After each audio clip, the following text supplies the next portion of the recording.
Hello everyone and welcome back to my channel. It's been a while. This is the Grim Reader. I'm Kathy Grimm, the Grim Reader, and today's just going to be a chatty catch up with my reading, and also maybe I'll show you some of the goodies that I got for my birthday, book goodies specifically, and yeah, and then there may even be room for another haul for another video because I got myself quite a few things, books, among other things.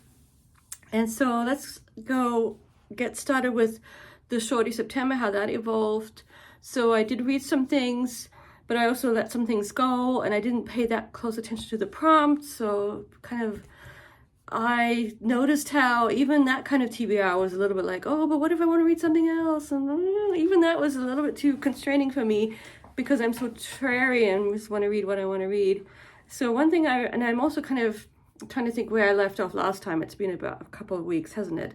So I think I already mentioned that I gave up on Invisible Cities by Calvino because I wasn't ready to do Ulipu stuff at that time, the theoretical constraints of what he had done there. And also that it was sort of a deconstruction of the travelogue genre, Marco Polo and all that. Just wasn't in the mood for that. And then I started Hunger by Hamsun in this old German copy. I'm going to see if I can get a reach for it right here, which the font's very tiny, and I wasn't really, with school being busy, and I wasn't really feeling it, even though I really think I'll enjoy it once I get into it. The little bit that I read was giving me sort of, Norwegian Dostoevsky, if that's the thing. That's kind of what I was getting, and so I think I might just hold off and buy a different copy. There is an Oxford University copy of it that I might just get and read it in English. The language doesn't matter, but it's more just like this old tiny font is a little bit hard on my eyes. So I'm putting that aside, but I do want to read it. And I put most of the others aside too, just because I just wasn't in the mood for them. But I did read this one by my first Natalie Ginsburg, which is such an interesting little story. It's really just a story. And I do have to say that I can tell that the shorties are not I don't really like them that much because they're short. For some reason, I am drawn to the long and winding narratives, or just even more normally length ones. Short ones are not my thing right now, but that's fine. It was a good experiment anyway. And this was interesting.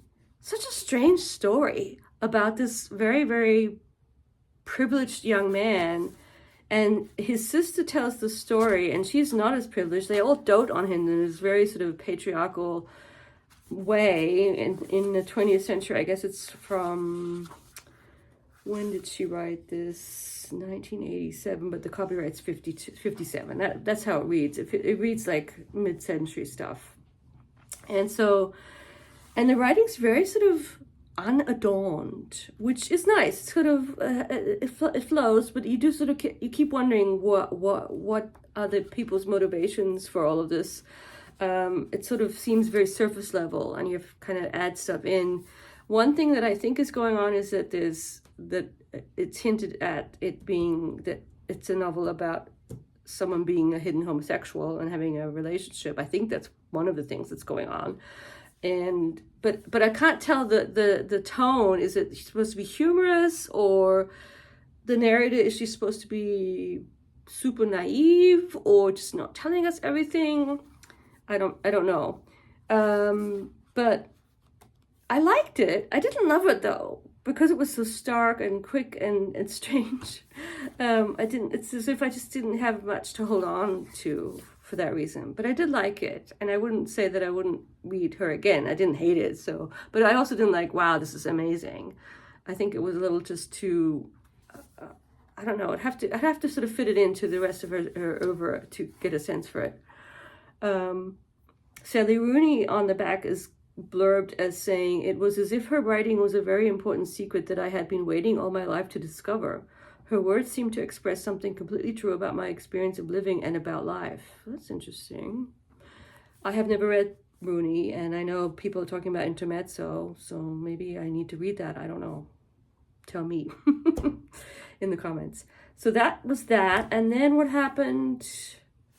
Oh yes, I am committed to reading Bachmann. I've never read her novel, Malina, and true confession time, I thought Malina was a female. I did not know that Malina is referring to the other male.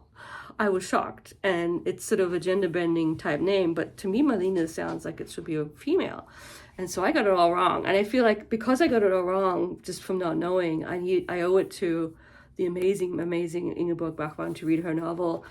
And it takes a while for me to get into it, but her language, her world build, well, not world building, because that's not what it is, well, it's of a sort, but I really like it. I really like her style. I really like the sort of, it's also strangely humorous, like and it reminds me a little bit of the more modern Austrian writer who got the Nobel Prize a while ago, Jelinek, Elfriede Jelinek, the author, who I think is a brilliant writer, and who has this way of kind of an oblique way of telling a story. And I think she's doing it here too, specifically her one guy, Ivan, who basically seems to be an awful person as far as I can tell. But the way she's sort of making out that she's totally in love with him is sort of like, what's going on?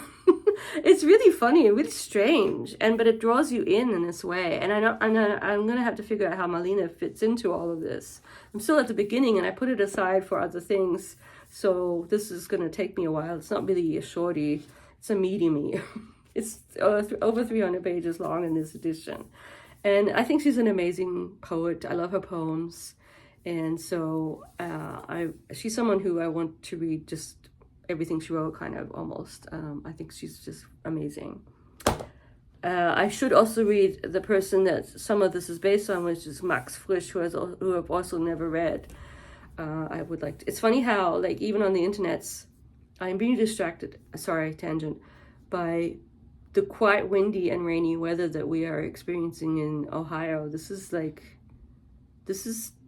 Helene. This is the remnants of Helene. And all those trees are swaying quite profusely. Hope the power doesn't go out.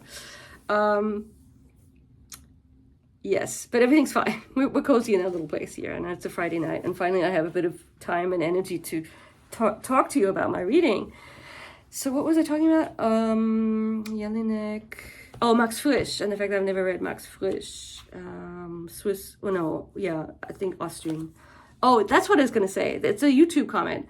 The fact that everyone talks about Bernard. Thomas Bernard is everywhere. Everyone loves Bernard or whatever. But I haven't seen that much about Max Frisch, who, to be honest, even I have not read, even though he's everywhere. Homo Faber. So I'm sure some of you have. I'll go check who's read Max Frisch and reviewed him, and I will get back to you on him. Let's see. So that's that. We're getting into the haul. So I've given up on a lot of the stuff. So part of the haul that I'm kind of almost finished with is this fun book. This is definitely a fun book, and it's the Horrorstör. I just love this funny mashup of IKEA as a horror, as a venue, or an IKEA-like place, because it's not IKEA, because he goes into detail about how this is a sub-IKEA, but it's basically IKEA. It has a different name. I don't know. Maybe he did that because probably for reasons. I don't know. But anyway, he set his horror story in an IKEA-like venue. And one of the funniest things, I mean, and I'm at the icky part where there being, icky stuff is happening, but it's like, it doesn't really bother me that much. But I don't know if it's just too spoilery to let you know that what happens is, so in the beginning, when they give the little descriptions of everything, it still kind of looks like a regular sort of description of the furniture with the funny fake names. But then, as it goes on, people who've read it know the torture implements are kind of described in exactly the same way, which I think is, I don't know, I think it's hilarious. I just have that kind of sense of humor, I guess. I don't know if I should even show you. I mean, it's not that bad or anything, but it's like, it's a torture instrument, and it's like, submit to the panic, fear, and helplessness of drowning with the hope of death, a distant dream. So I don't know why it's kind of funny. This elegantly designed Ingelut hydrotherapy bath allows the user to suffer the stress again and again until the cure is complete. So it's predicated on this weird 19th century extremely religious person who believes in torturing people to cure them. I mean, it's pretty basic in its the skeletal the plot elements, and it's pretty straightforward. And I wonder if a movie has been made or will be made. Yeah, he's not breaking new ground here. Grady Hendrix. This is my first Grady Hendrix, but it's enjoyable, and it's just the whole IKEA to me is not really a spooky place at all. So, but I could sort of see what he's done here, what he's tried to do. So I'm down for the ride. It's just kind of like, it's like watching a movie almost, reading something like this to me, and it's entertaining, but that's about it. And I just saw this and I think, oh, I've always wanted to look at this, and I always thought it was funny, and I thought, okay, that's a nice birthday present to myself. So moving on to my haul. My extremely eclectic haul from all over the place, and it's not that many, don't worry, it won't take that long. The first was, so both the Horrorstör and this next one are from the trip to the independent bookseller in Cincinnati, or near Cincinnati. This is a straight up fantasy, featuring a cruel mother figure, apparently. And I started it on Kindle. I'm not quite sure, probably because someone said it was good. And I liked what I read enough to see this and think, oh, this is so pretty, I want to buy it. So hopefully I will like it enough to finish it. That's all I ask for with my cozy reading, that it doesn't get too bad. But I liked what I had read a few pages into the first chapter, and it's this weird, constraining mother figure and her offspring. Tucking into a T. Kingfisher book feels like coming home, familiar, spectacular, and utterly surprising, says Vulture, etc., etc. Peter S. Beagle, who wrote The Last Unicorn, says, Kingfisher never fails to dazzle. So there you go. That's another birthday present to myself. These next two things come from the place that will not be mentioned, because that's just where they were. This is a book that I've always kind of cherished, and so I decided to get it for my birthday, and it's called The Dictionary of Obscure Sorrows. And it's basically all a bunch of made-up words. Quite a few seem to be kind of fake German. And for some reason, the definitions really, really speak to me. Let me see if I can... This is a random example. Altschmerz, so old pain, literally. And he just makes up these definitions. And they're all obscure sorrows. A sense of weariness with the same old problems that you've always had, the same boring issues and anxieties you've been gnawing on for decades, which makes you want to spit them out and dig up some fresher pain you might have buried in your mental backyard. Amazing. I love it so much.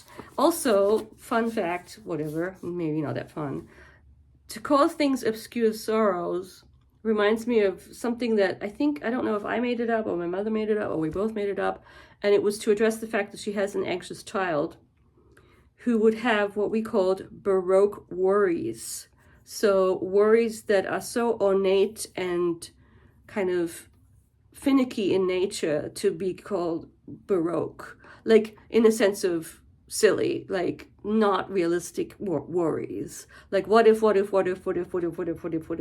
boom. And we always call it, and to this day, I even explained it to Bill, a Baroque worry is a very ornate worry to the point of, why are you even worrying about this?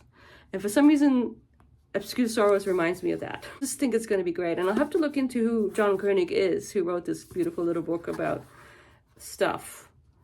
And they're all made up words. So, heartworm. A relationship or friendship that you can't get out of your head, which you thought had faded long ago, but is somehow still alive and unfinished, like an abandoned campsite whose smoldering embers still have the power to start a forest fire. Isn't that interesting? So there you go. Yeah, they're all great. Tell me if you know about this book or if you like it. And it's just something, this is like a book you can dip into.